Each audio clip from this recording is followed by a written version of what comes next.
नमस्कार दोस्तों।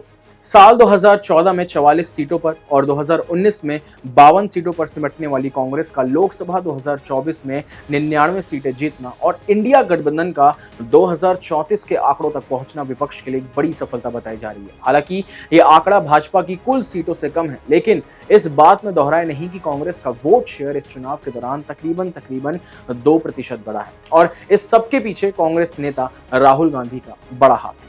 लेकिन आपको वो दौर भी याद होगा जब केरल की वायनाड लोकसभा सीट के सांसद राहुल गांधी को लोकसभा के लिए अयोग्य करार कर दिया गया था और उनकी सदस्यता रद्द कर दी गई थी। उन्होंने साल 2019 में लोकसभा चुनाव के दौरान कर्नाटक के कोलार में एक बयान दिया था। साल 2019 का ये मामला मोदी सरनेम को लेकर था। ये मामला राहुल गांधी की एक टिप्पणी से जुड़ा हुआ था जिसमें उन्होंने नीरव मोदी, ललित मोदी और अन्य का नाम लेते हुए कहा था कि कैसे सभी चोरों का सरनेम मोदी है और राहुल गांधी इस बयान के खिलाफ बीजेपी नेता पुर्णेश मोदी ने फिर मानहानि का मुकदमा भी दर्ज कराया था। पुर्णेश मोदी का आरोप था कि राहुल गांधी की इस टिप्पणी ने पूरे मोदी समुदाय की मानहानि की है।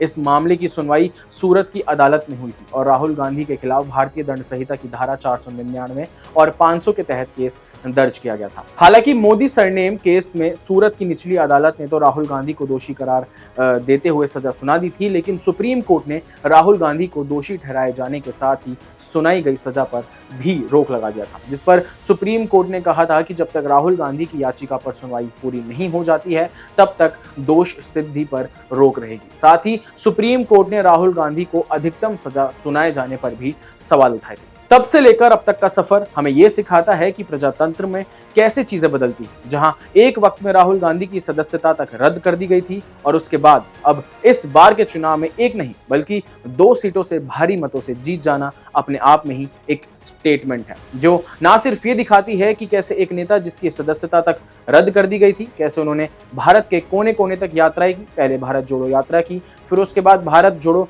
न्याय यात्रा की, जिसका लोगों के बीच उतरना इतना कारीगर साबित हुआ कि राहुल गांधी ने इस बार की दोनों ही बड़ी सीटों पर अपना नाम लिख दिया।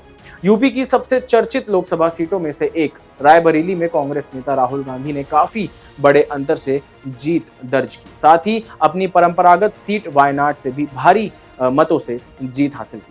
रायबरेली से राहुल गांधी ने 3.5 लाख से ज्यादा वोटों के अंतर से बीजेपी के दिनेश प्रताप सिंह को हराया। वहीं वायनाड से भी राहुल गांधी ने लगभग 3.5 लाख से भी ज्यादा वोटों से जीत हासिल करी। राहुल गांधी की ये जीत बता रही है कि उनको जनता के बीच कितना पसंद किया जाता है और जनता उनको कितना अपना मानती है। राहुल गांधी का 2 सीटों से लड़ना शुरुआती दौर में ये बोला जा रहा था कि रायबरेली से तो राहुल गांधी का जीतना मुश्किल रहेगा, साथ ही वायनाड से भी उनकी जीत के लिए काफी टक्कर है, काफी मुश्किल है। हालांकि वायनाड से राहुल गांधी एक तरफा जीतते आ रहे हैं, लेकिन उन्होंने दोनों ही सीटें अपने नाम करी, जिससे साफ दिखता है कि सत्ता की हनक में जनता के नुमाइंदे को संसद से बाहर तक किया गया था। लेकिन लोकसभा 2024 का चुनाव गांधी परिवार और राहुल गांधी के लिए काफी अच्छा रहा, एक स्टेटमेंट रहा। हालांकि 2014 का चुनाव हो या 2019 का या फिर 2024 का हो, कांग्रेस और राहुल गांधी बीजेपी के इर्द गिर्द भी नहीं पहुंच पाई। अब देखना यह होगा कि राहुल गांधी दोनों में से किस सीट को चुनेंगे और साथ ही क्या रायबरेली को चुनना ज्यादा सही साबित होगा